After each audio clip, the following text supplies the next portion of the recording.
بەیانی ئەمڕۆ کاتژمێر 9:30 خولەک لە گەڕێکی شەیدانی قەزای کەلار وەک باز دەکرێت دەنگێکی بەهێز بیستراوە. ئێستا لە شوێنی ڕووداوەکەین. ئەمە ئەو ئۆتۆمبیلەیە کە دەوترێت تەقیوەتەوە، ئۆتۆمبیلی بەرپرسی لقی 22 گەرمیانی پارتی دیموکراتی کوردستانە لە پێش ماڵەکەی خۆیاندا.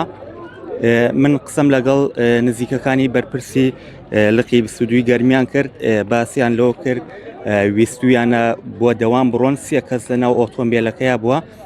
لەو کاتەیە ئۆتۆمبیلەکە تەقیوەتەوە. ئەمە ماڵی بەرپرسی لقا، وەکە ببینن هێزێکی ئەمنی زۆر لێرە بڵاوی پێکراوە. تاوکو ئێستا لایەنە فەرمیەکان هیچ زانیاریەکیان لەسەر ئەم ڕووداوە ئاشکرا نەکردووە، بەڵام من قسەم لەگەڵ دراوسەکانیان ناکرد، ئەوان ئەڵێن دەنگێکی بەهێز بیستراوە.